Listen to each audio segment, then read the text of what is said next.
Got music going. Look at this. Oh, can you hear that? Yeah, I can. Yeah. Oh, what's up, everybody? Welcome back to the Atlas Hour. Ooh. That sounds pretty good. I thought you were rolling. It actually does. It's kind of sick. Yeah, Kind of sounds like a legit podcast. Welcome back, sound everybody. All right, I'll actually turn that off. That's going to be obnoxious, but yes, welcome back, everybody. Today we are going to review Michael Warner's labs here post-show. What'd you compete in, man? Tell everybody what you competed in, and did you win? Because I wasn't supposed to let you back unless you won. Well, you know what? I gotta go then. I guess. I know. I'll see you later. I need the sound effects on this that would be like wah wah wah. No, You did really good though. Oh, thank you. Yeah, I did not win.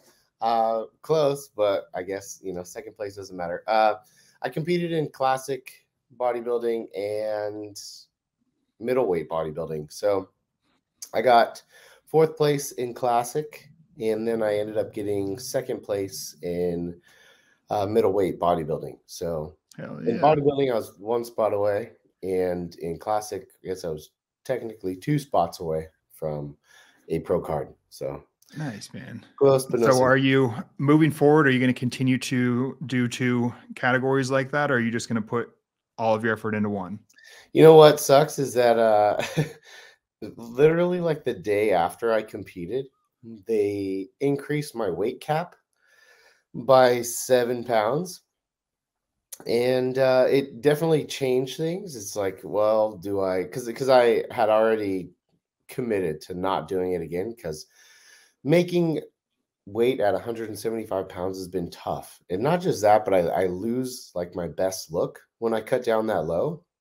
So I had already committed to going to the next weight class in light heavyweight bodybuilding, which that weight cap is 198. So there's plenty of room there for me. But they increased the weight cap in classic to now I can weigh 182, which is much nicer. So right now I'm kind of in this middle state where I can go back. I can compete in classic at 182, but in my heart, I feel like I want to be bigger than that. So I am really committed to the light heavyweight class. So I'm gonna be bigger. Oh yeah, next year pro card. We'll see. I don't know. It might take 2 years. Honestly, that's such a big gap. So, I'm excited to watch the evolution. Yeah, we'll see. I don't know. We'll just go for it. So. Well, we got labs here that are dated, let's see, August 28th. So how many days post show or like post contest prep is that? So the show was on, it's about 4 weeks actually. Okay. Because the show was on the 28th and the 29th. I would have got them done sooner, but literally just like I've been bouncing around. The weekend after, I was in Virginia and just kind of bouncing around after that. So it was really the only time where I had to get them. And unfortunately, I literally got my labs drawn. So I drove to Vegas and got my labs done. I drove back from Vegas Sunday night, and traffic sucks. Not only that, but my AC went out, which was terrible. I got my labs drawn the Monday morning after driving back from Vegas. And, driving back from Vegas, you're not on point, obviously, especially after being dieting for 6 months. And, we ate out, we drank, all that. So sleep. Well, biggest question will be the cycle that these labs are indicative of. Do you mind sharing that? Yeah, no, I don't mind at all. So all right, let's do it. Let's get into it a little bit. What was your prep?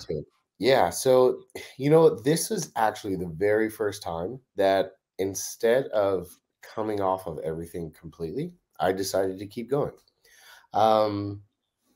It was not at peak doses of what I would push while I was actually in a prep, but I decided to have my test at 300 milligrams per week and primobolan at 300 milligrams a week. I was on no orals or anything like that.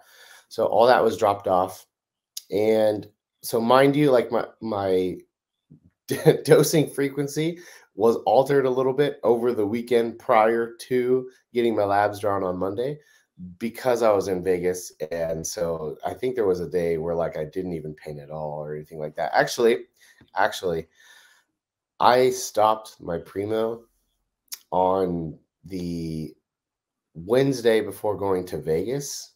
So I didn't pin primo from Wednesday to Monday at all because I had I didn't think I was going to continue running it. So really I was on 300 milligrams of primo and test together up until Wednesday prior to those labs being drawn, but I continued my test all the way through. Okay. And what is that all you were on for your show, or were you on more during the show? No, yeah. So for the show, like I kept my test there. Actually, my test didn't go 300. Yeah, my test was at 300. I ran my primo up to like 850 a week, and then I did run trend. I only implemented that like the last like 6 weeks, and that was about 110 milligrams per week. And then I did run oxandrolone through the last 6 weeks as well. That was at like, there was only like the last 4 weeks. It was at 50 milligrams. And, but I started at least 6 weeks out. I started at 25 milligrams. And then that was it. Nice. Any growth hormone or peptides? No, not at all. I actually started Nice. growth not too long ago, but I didn't have any growth in at all during the prep. No other peptide. Well, I guess if you count like L-carnitine, I did actually utilize clenbuterol as well. Okay. Any thyroid? Good cut. Yeah, sorry. I should pull up I have this all, I'm all going off the top of my head. I literally have it all on a data sheet. But yes, I did use thyroid combined T3, T4 towards the last several weeks of prep, actually. Awesome. Well, yeah, in the labs here. So these labs that we will pull up, I'm going to share my screen right now. And just a little disclaimer: this is not medical advice for anybody. I'm not Michael's doctor. I'm definitely not your doctor, the listener. This is for educational and informational purposes only. And don't do what Michael does. None of these drugs are real. This is all hypothetical. We're making this up. So let's share this. And Michael, do you mind if I share this private medical document of yours from LabCorp? Not at all. Please feel free. And I'm glad you said that because I'd like to be transparent about everything. This is important for people to know, like, just because I'm sharing it doesn't mean like, yeah, go for it. Like, doesn't matter. Like, go for it at these dosages. Like, no, not recommending that at all to anybody. So, yeah. I will say that that's a very mild cycle, and that's awesome that you were able to obtain the physique that you got on that little of drug. That's just indicative of what hard work and good genetics too will get you. But yeah. So these labs are, like I said, they're dated on the August 28th. So few weeks after the show. And then this should probably be more of like a post Vegas lab work, because I'm sure like a lot of what we're seeing is more due to partying in Vegas rather than just the bodybuilding show. But and I'll try to say this out loud when I review this, because I know last time some people said like, hey dude, I listened to this in the car and you guys didn't say the numbers of any of the lab markers, and I had to go back and watch it. So yeah, I'll try to say the numbers of it. But these labs Michael got through Marek Health. So this is a, pretty similar to what you would get if you went through Marek Health and met with like Michael or myself and just kind of, looked at all of these. So this is kind of a Marek Health review in a way as well. Correct.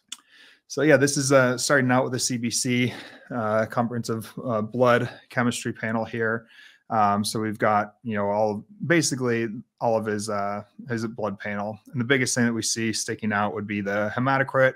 And that's pretty common. I mean, your red blood cell count is actually pretty darn low, and your hematocrit's pretty darn low for using gear. Did you do any blood donations or anything like that? No donations at all, actually. Interesting.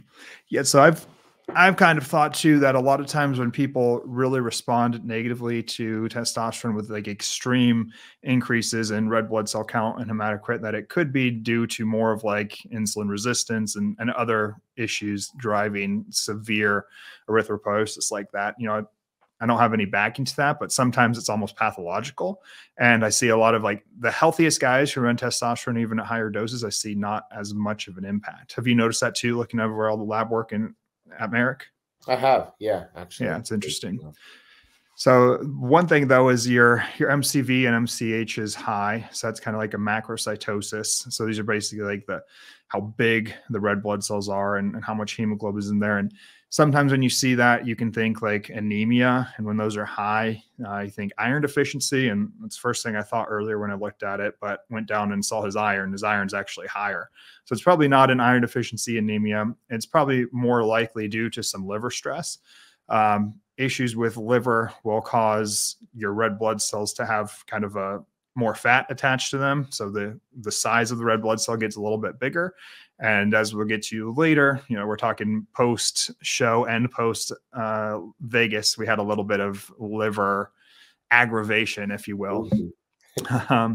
But everything else in here looked good. Oh, and sorry, I said I'd say out the numbers. His hematocrit was 51.4. So I don't usually start even worrying about anything until it's like 54 and above. And there's even some people in like the TRT spaces who will argue that there's no amount of hematocrit, like no percentage of hematocrit that is too high, and that an elevated hematocrit due to testosterone is not the same as, say, polycythemia vera and won't cause strokes, things like that.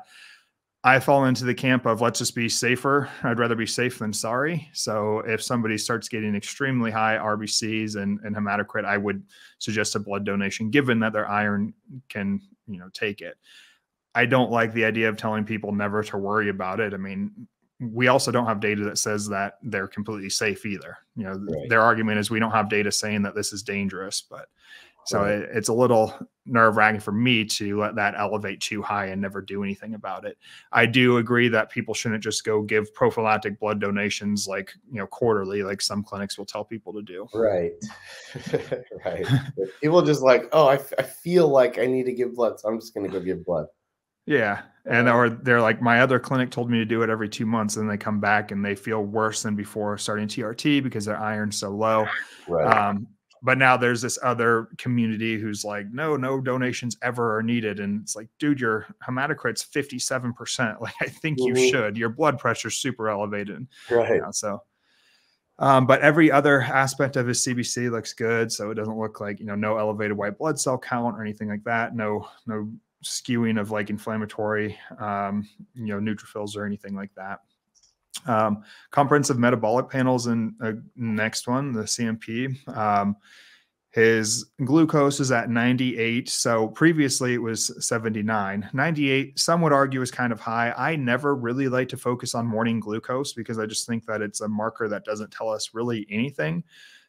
First thing in the morning, our glucose is going to be higher, and you'll see that if you wear a continuous glucose monitor. For most people, we get a little bit of like what's called dawn phenomenon, where we see an increase in glucose right before waking up. Kind of makes sense too that our body would supply itself with more glucose when we wake up. So it starts, you know, what's called gluconeogenesis, production of glucose out of other substrates. And that happens kind of as a result of waking up. So we wake up through an increase in cortisol production, which increases our body temperature and wakes us up. And that increased cortisol drives gluconeogenesis. So first thing you do see kind of higher glucose. That's why I never really focused too much on it. If it were like, you know, 120, that's when it's like, okay, you've got an issue. It really shouldn't be 120, but if it's like, 90 to 100, I'm not really worried about it at all. And you're coming off of a pretty crazy weekend of drinking and everything. You're probably a little bit insulin resistant just by nature of not sleeping and all of the alcohol. Exactly. Yeah. Probably the sleep, I'd say, contributed a lot. I probably only got 4 hours maybe night before. So the important things to look for in here, I mean, everything's important in here. This is a really important panel, but for a bodybuilder like Mike, we would definitely look at the creatinine and the EGFR. And if you've listened to me a lot and like Marek's content, you know that we don't like to base anything really off of the creatinine and GFR, but I do like to at least see And with Michael's here, his creatinine was 1.26. So that's kind of at the upper end of normal. But why we don't like to base anything off of that is because bodybuilders, athletes, even just normal people who are supplementing with creatine, et cetera, will have elevated creatinine. When high creatinine is an issue is if you take a normal sedentary person who is not supplementing with creatine, who's not eating high protein, who's not breaking down their muscles every day, and it's high, that's probably an issue of their kidneys can't filter out the creatinine. When it's high in an athlete, like those listening probably, and Michael here, the issue is there's not really an issue. It's that he's taking in high levels of creatine, so that's driving up creatinine. He's breaking down his muscle tissue, which is driving up creatinine.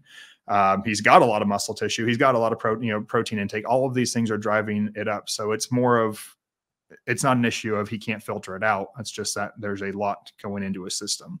So that's where it's important to measure like a cystatin C that doesn't take into account any of that stuff. But I would say, like, even based on this, it's nice. Your GFR is still 76, so it's not terrible. And I'm sure on a cystatin C, your GFR is probably like 90 or 100 or something. Did you get one of those on here? I did not. No. Okay. But you have in the past, right? I have. Yeah. And what's that usually, like the GFR with that? Is it probably greater than 90, I would assume? Yeah, it is. Yeah.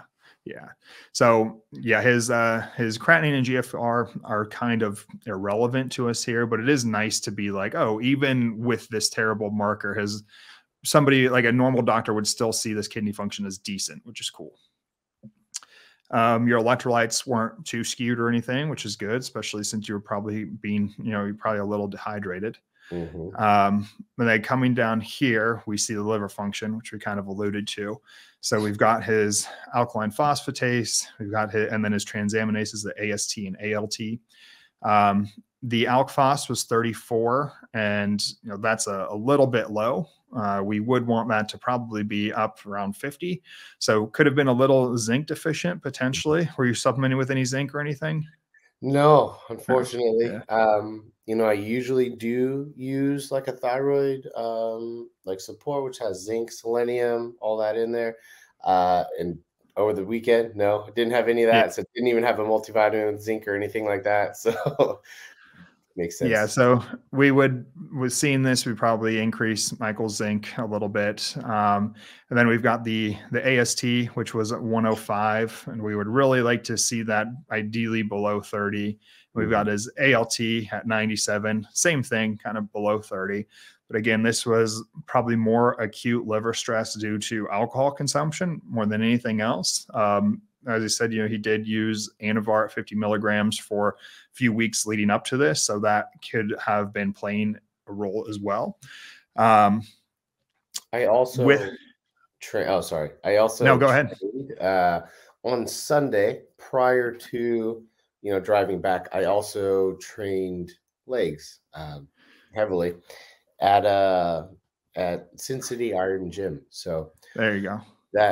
That may have contributed a little bit to absolutely those being elevated. So training will drive up these and especially the AST, because AST is not only found in liver tissue, it's found in muscle tissue. So a lot of times I'll see guys who have like a elevated AST only, and that I'm thinking more training related. I do think that sometimes people latch on to it must just be training thing more than they should. Like, sometimes I'll see ALT really driven up high, and I'm like, I don't think this is only training that's causing that. So, it's something to don't use it as a scapegoat, essentially. And I know you're not, but I'm kind of recommending to everybody. And if we saw this, we would probably obviously want to get these down, because that 105 and 97 is pretty darn high.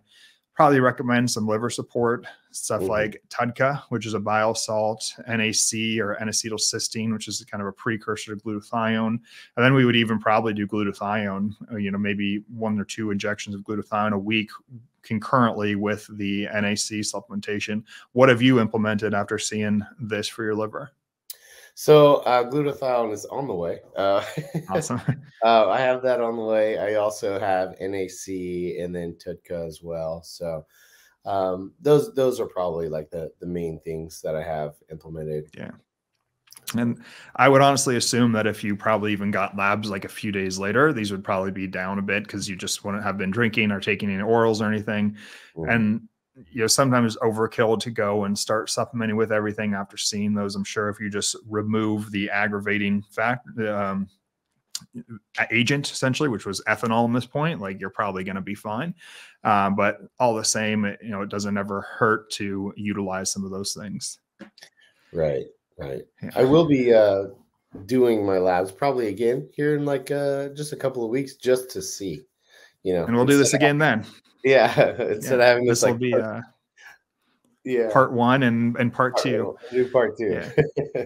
Yeah, that'd be actually we actually debated whether or not we should do this, and I was like, let's just show people what it looks like coming off and things ways that we can improve, because Right. that's another issue that I see a lot of bodybuilders do is they don't get labs until they've come off of everything and taken all their support complexes and everything and got labs looking good, and that's part of the issue of why their health starts to deteriorate year after year, is because they're never looking at things when they're bad, and there's a cumulative effect there. So it's actually nice to see Michael when he's like almost at his worst, so we can see what kind of damage is occurring.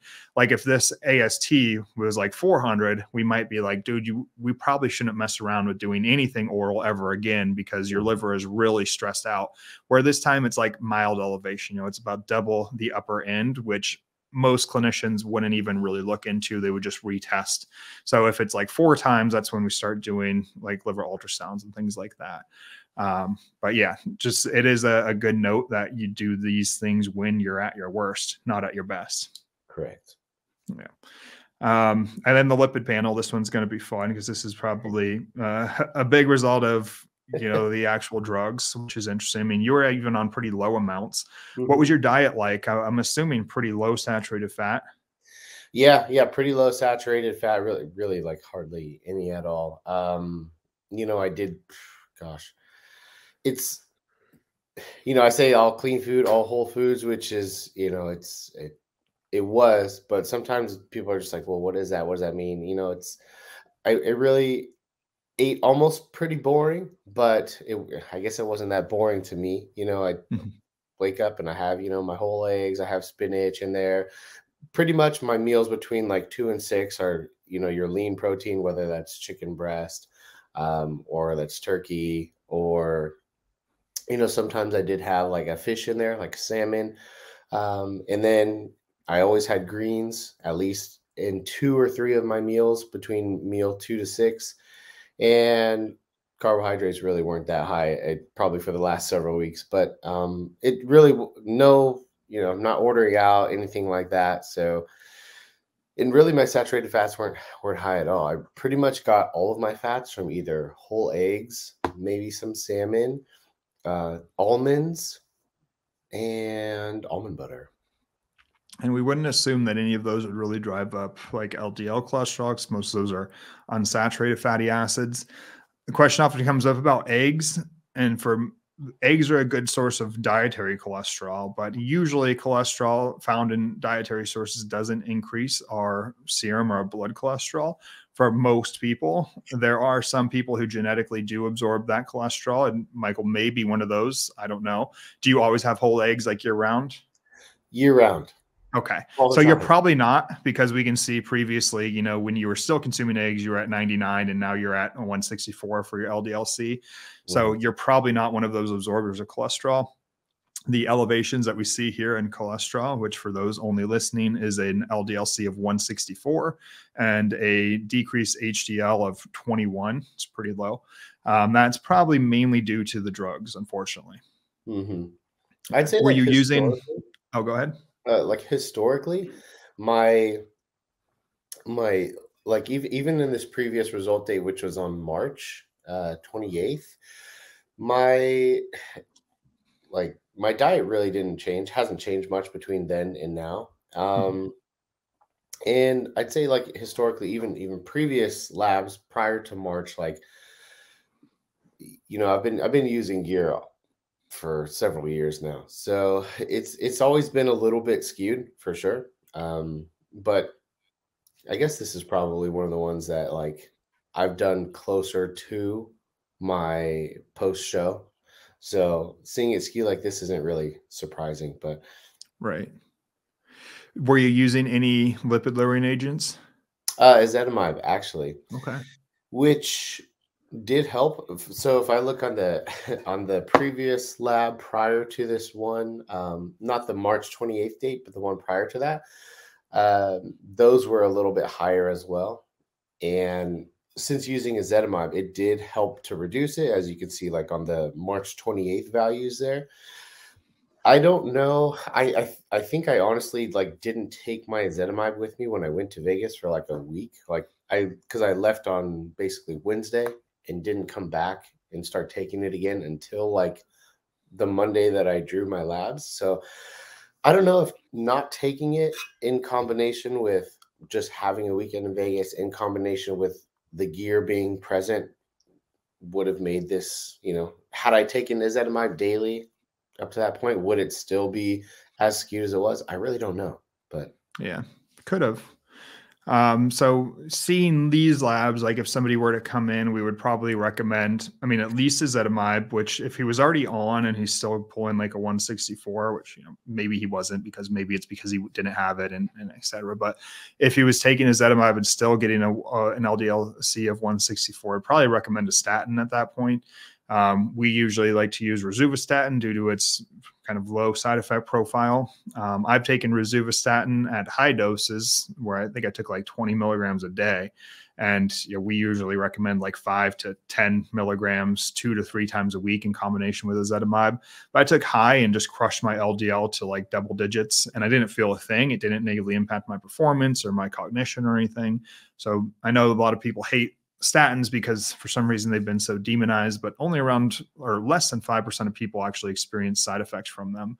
Probably most people probably don't need them. They probably just need to not use drugs that elevate their lipids, and they need to, eat a good diet. But sometimes there's seasons in your life, like for Mike right now, this is a sport called for the drugs. So he could add in something small, like even 5 to 10 milligrams of rosuvastatin a few times a week. And we probably could have gotten his LDL below 100 again.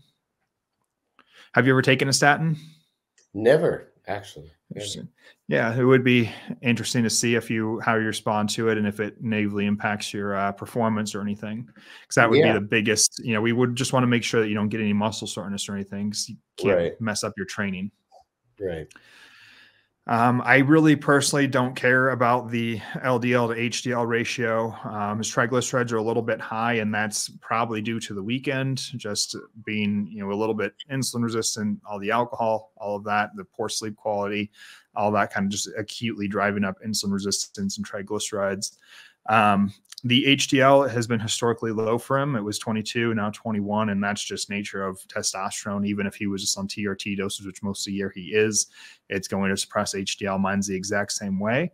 Why I say I don't really worry about that stuff anymore is because I think the lipid community as a whole has kind of changed their mind on HDL, where it's not necessarily that quote unquote healthy cholesterol, and we don't even fully know how it impacts our cardiovascular health.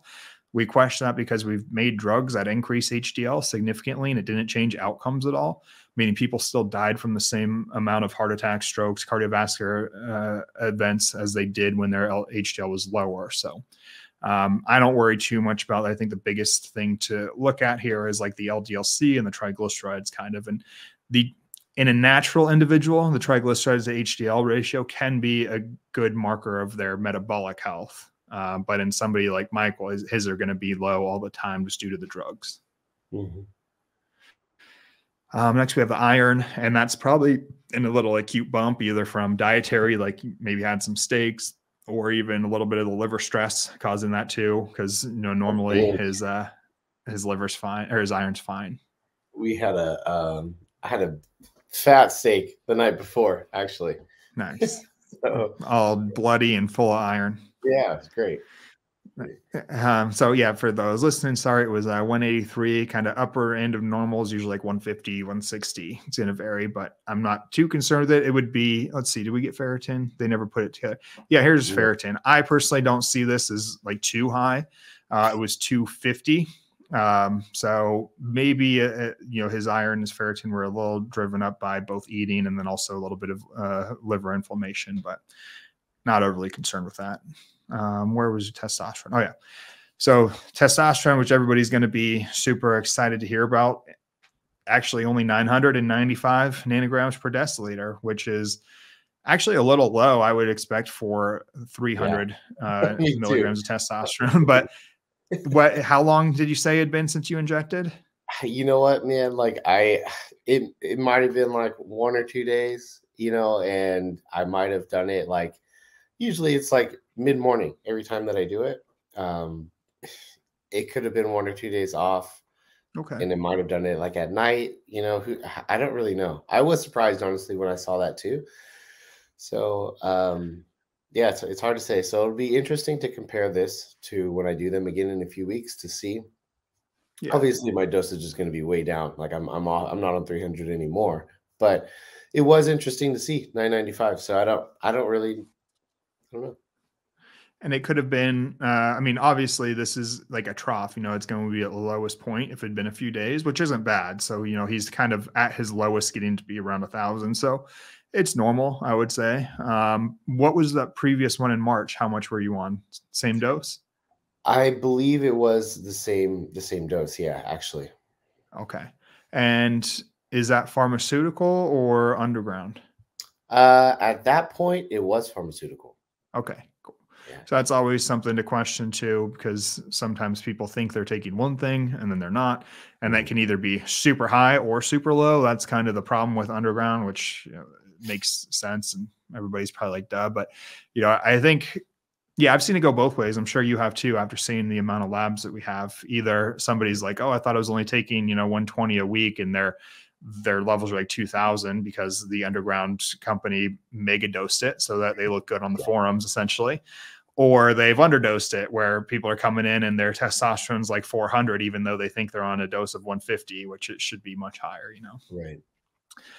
Free testosterone has stayed consistently around 60, which some would maybe argue is kind of high, but that's his goal here. He's in a super physiologic range, right? So were you having any side effects like insomnia or anxiousness, irritability, anything like that? No, I wasn't. Not at all. Awesome. When I was using Tren, that was there.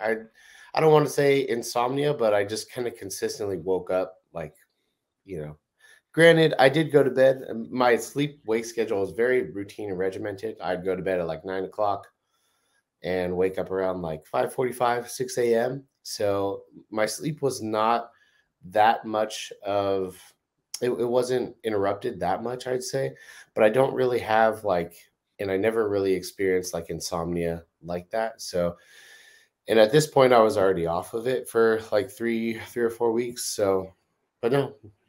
Gotcha. Man, that's probably my least favorite side effect of trying whenever I would experience like the sleep was just terrible for me because I would always do much higher doses too. And then it was like, I would probably sleep for an hour or two and then you just wake up wide awake. Not like a normal wake up in the middle of the night where you kind of wake up and you're a little groggy and you might stumble to the bathroom. Like I'd wake up like ready to go. I'm like, fuck. That on top of the night sweats. Yeah. And then, the bed would be completely soaked. Like it looked like somebody poured a pitcher of water all over me. And then you have to get back into bed and it's freezing. Yeah. Oh, I don't fucking miss that. Don't miss that at all. I did a podcast yesterday with Tanner Tatter. Did you know that kid? No. Oh, he's a interesting guy. He's cool. But he was talking about he's running small amounts of Tren he called it the CEO effect, which I'm guessing is like, makes him like entrepreneurial and like aggressive and wants to go out and get it. And I was like, dang, that does sound kind of fun, a little bit of Tren. But like, no, I keep all day long I've been thinking like, nope, fuck that. Cause I do have an old bottle that's probably about 3 years old now that I just kind of hang on to for like, just in case you're like, I'm feeling a little frisky or here. I need to pop this thing in. Yeah, I don't know why I carry it around. I need to throw that shit away. We're actually watching Lost right now again. We've watched it before years, and then I wanted to watch it again because Dave Lee and I always talk about it. And there's I don't know if you've ever watched it, but there's this guy Charlie in there who's a heroin addict, and he carries a little bit of heroin around, even though he's sober now. But he just carries it around. I'm like, fuck, that's basically what I'm doing with Trent. I'm just kind of carrying it around. You never know. You never know. Yeah, I need to throw that shit away so I don't ever think to do it. Yeah. Next, we've got Michael's hemoglobin A1C. Hemoglobin A1C is a marker that we look at to kind of look at the average of blood glucose that he's had over the past 90 days. So red blood cells on average live around 120 days.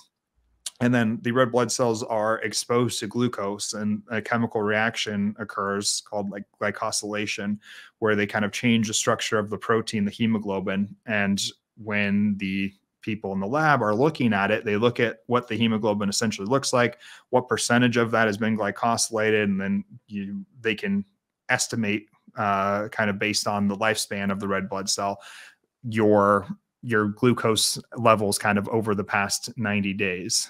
So with a 4.9 A1C, that's really good. Like his blood glucose has probably been on average, like, I don't know, what is that? 90s or so? There's conversion charts. Let's see. Yeah. You know what? I don't even know, actually. I'll pull it up. Because I actually do, like, I keep like a history. I do check my blood glucose quite often, which if you are using gear, then it should be like a mandatory thing that you do quite often, at least 2 to 3 times a week.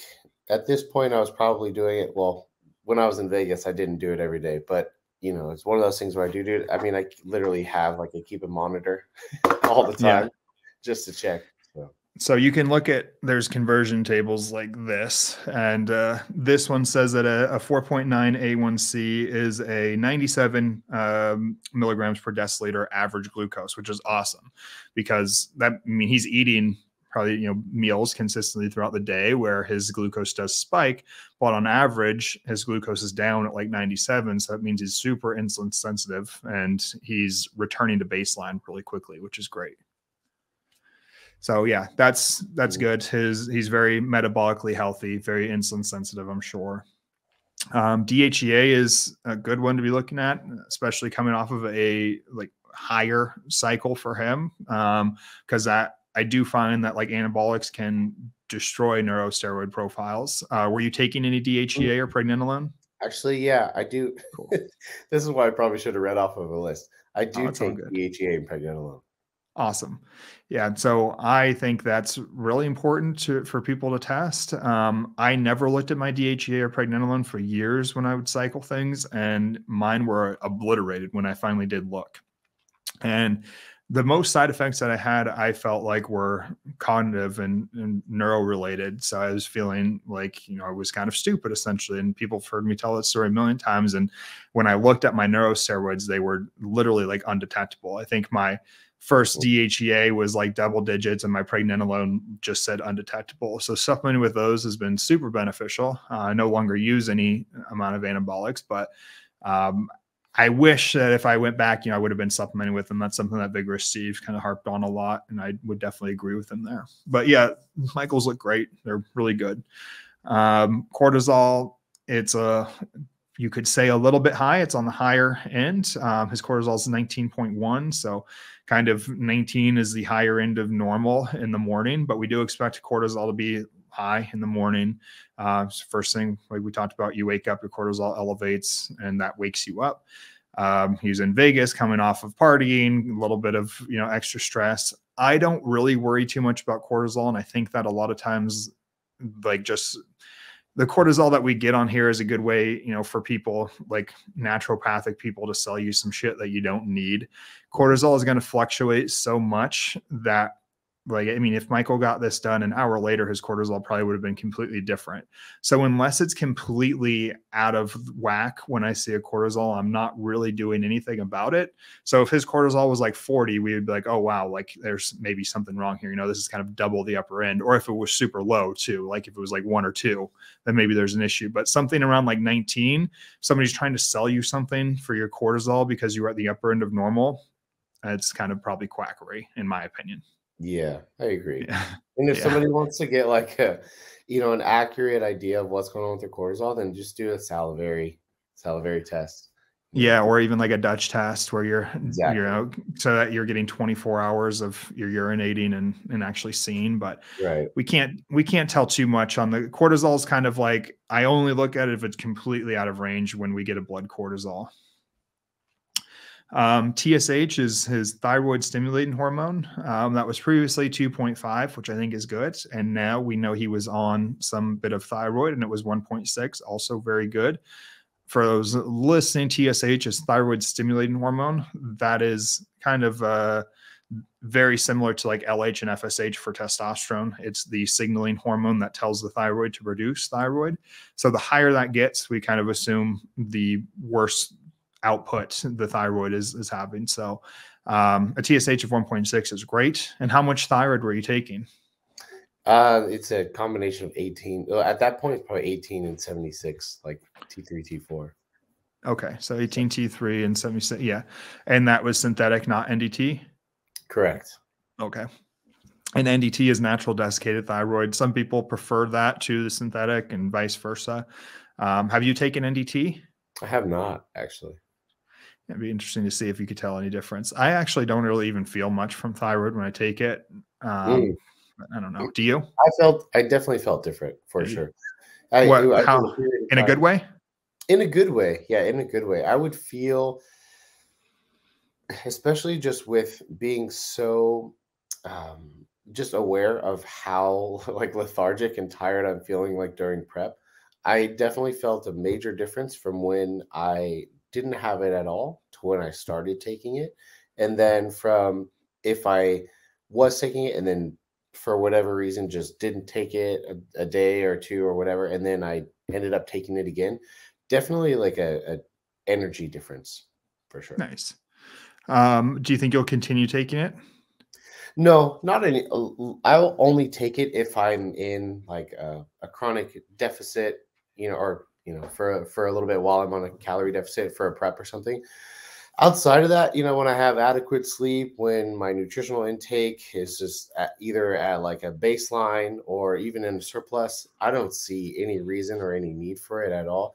And I'll confirm that with my serum labs. But when I'm getting enough nutrients coming in, when my stress is mitigated, and everything is as it should be, ideally my thyroid is working just fine. So nice. But I'll confirm that on my labs, and if I need to, right. then I will.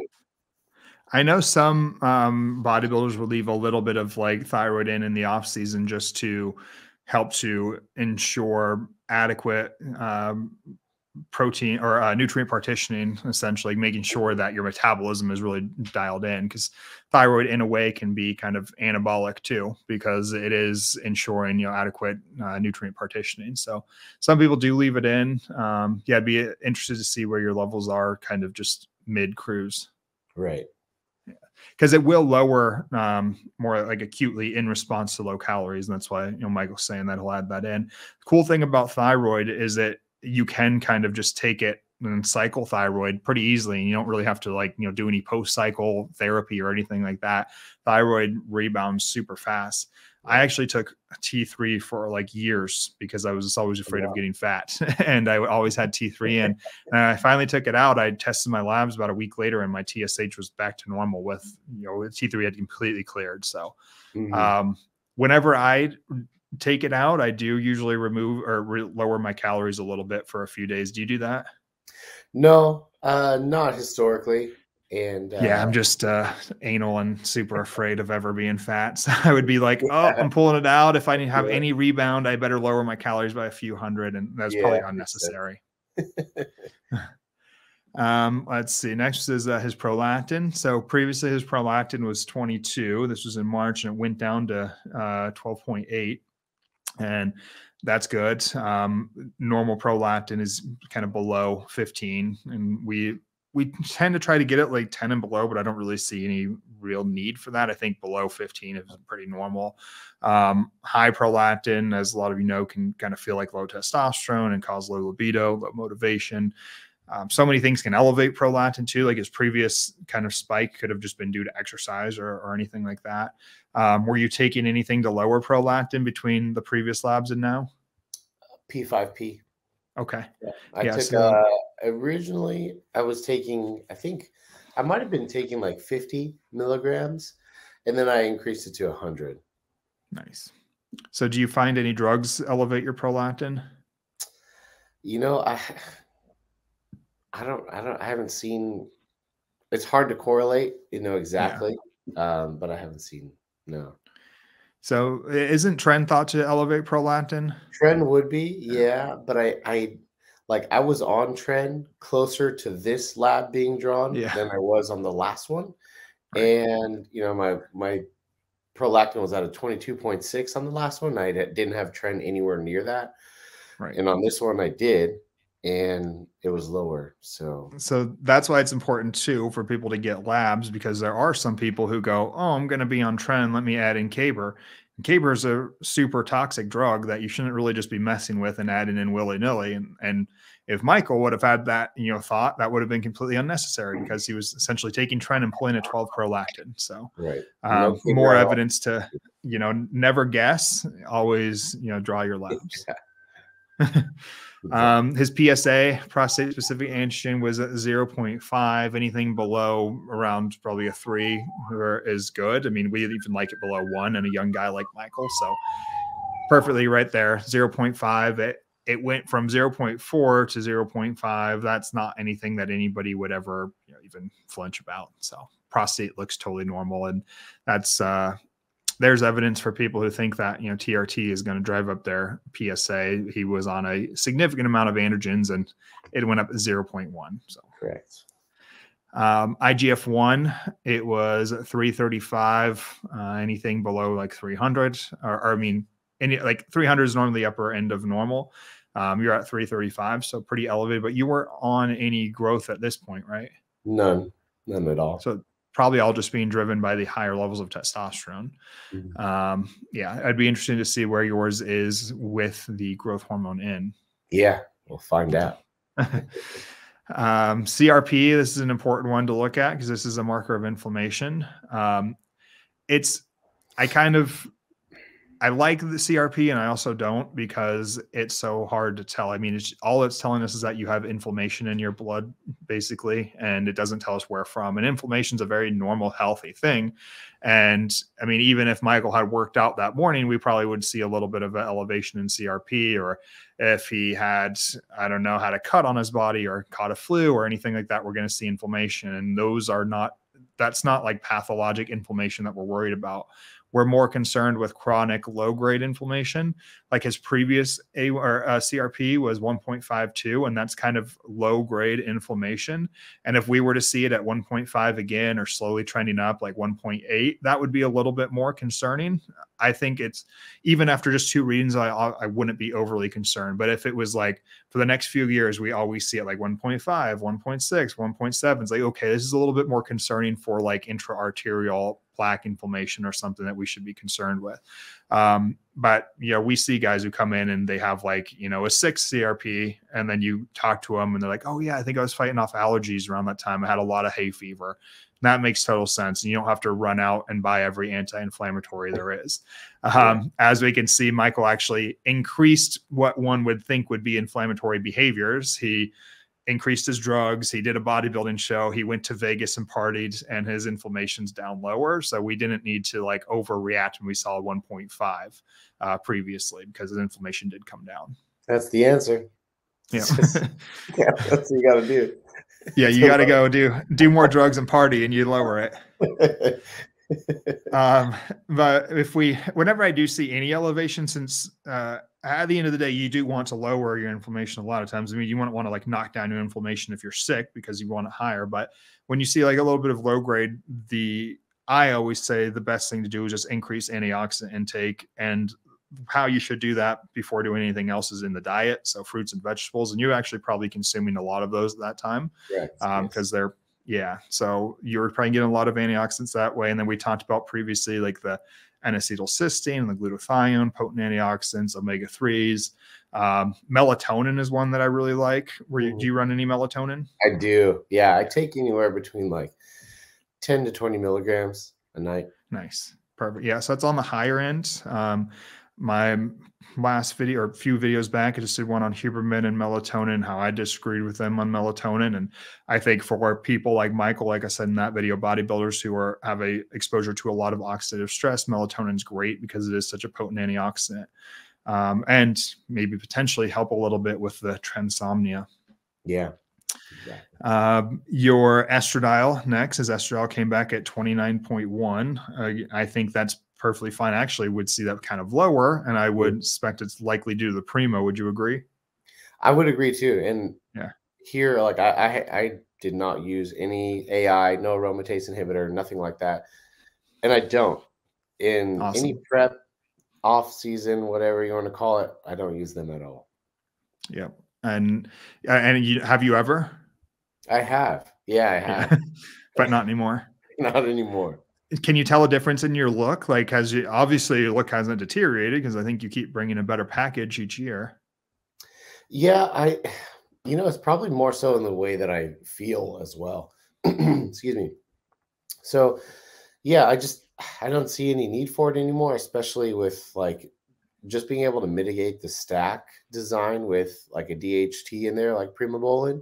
So I don't, maybe it's hard to say because have I seen a difference in the look with removing it and not? Like, it's hard to say because my approach to every single prep, along with my, the help of my coach, we've just gotten better over time.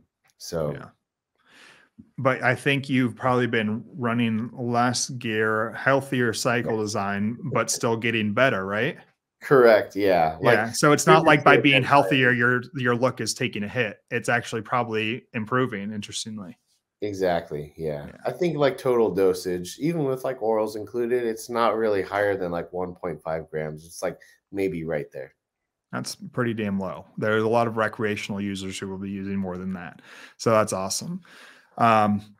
But yeah, his estriol at 29.1 is a little bit even on the low side, given how high his testosterone is. But there's people who would lower that.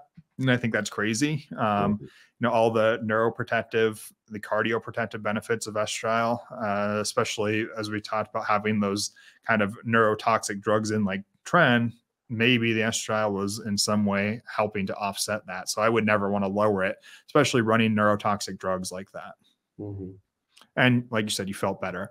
I always will tell guys, like, if you want to, because people come in on TRT thinking they need to have low estrogen. I'm like, talk to a bodybuilder who's crushed their estradiol going Yeah. into a show. Like, they hate life. It's awful. Yeah. It's terrible. Terrible.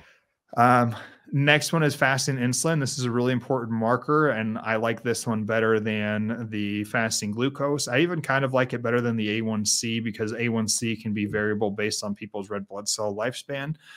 For most people, they fit into the average, but some people it's a little skewed. But fasting insulin is a nice look into your insulin sensitivity because you really shouldn't be producing high levels of insulin in the absence of food.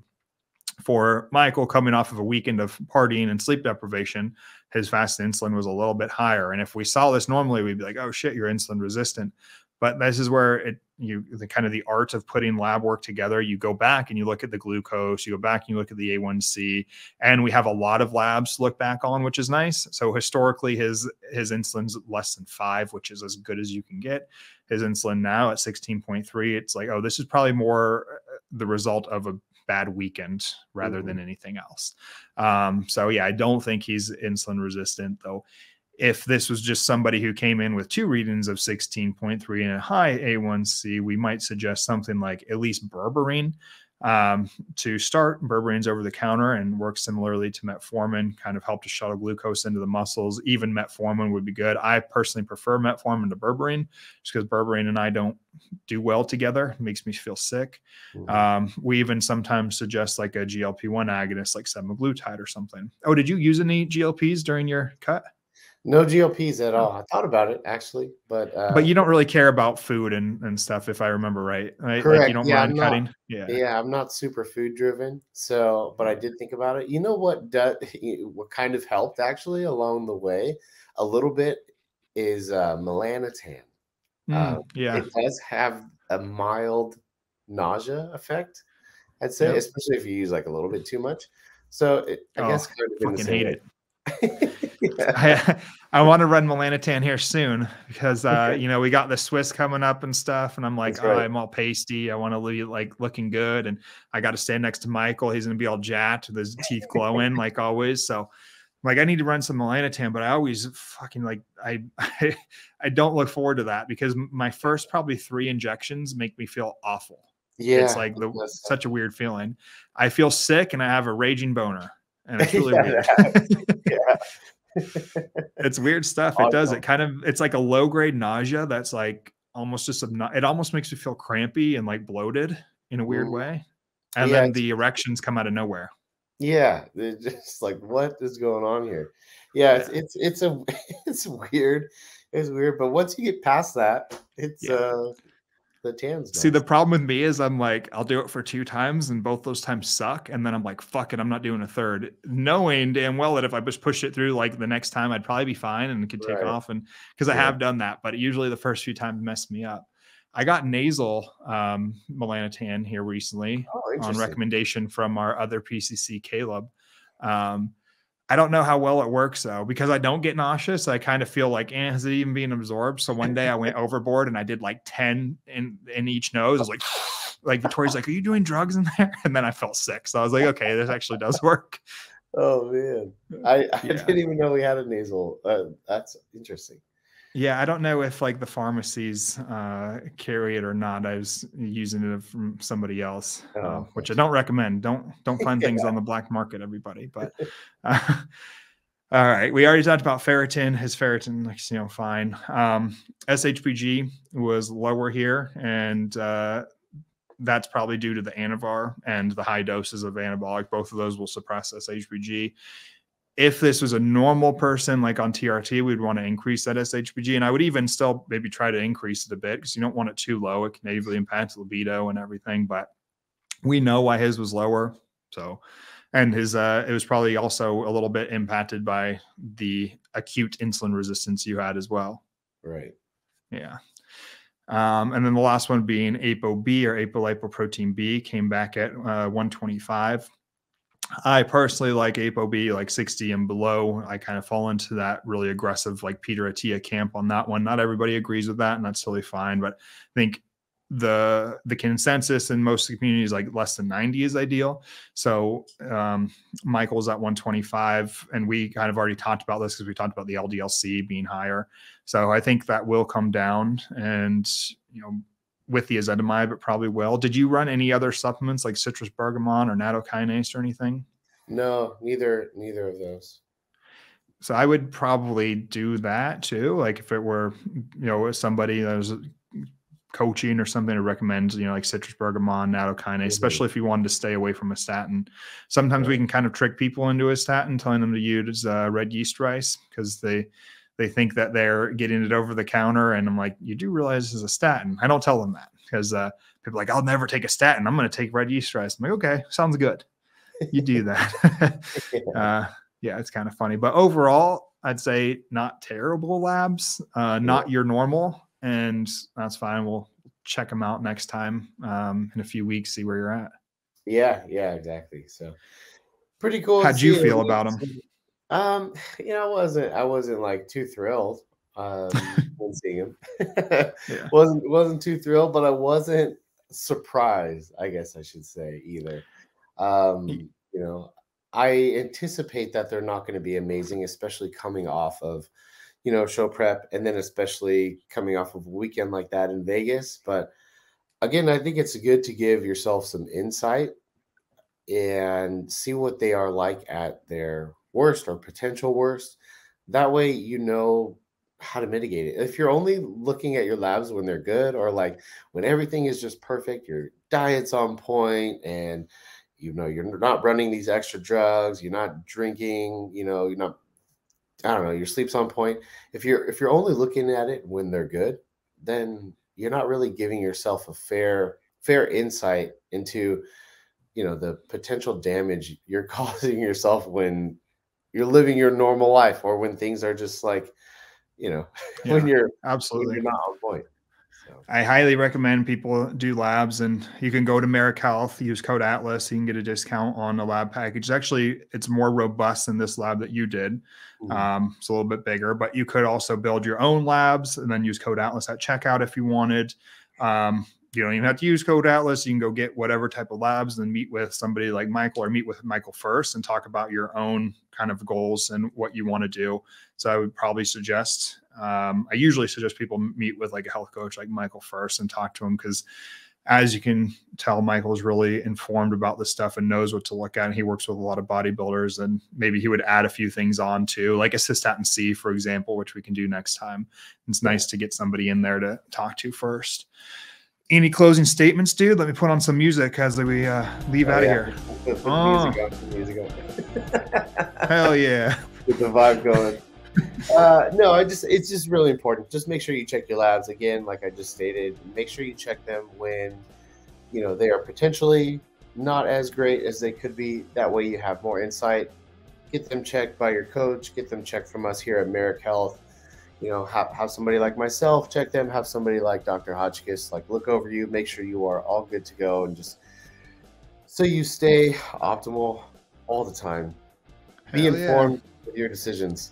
You know, exactly. I don't know if this music was good for it. I maybe should have done something else, but it's all good here. Let's dance pop. We'll do some dance pop on the way out. Thank you everybody for listening. I hope you enjoyed it. Let us know any questions or comments you have in the comments below, and we'll see you guys next time. Awesome.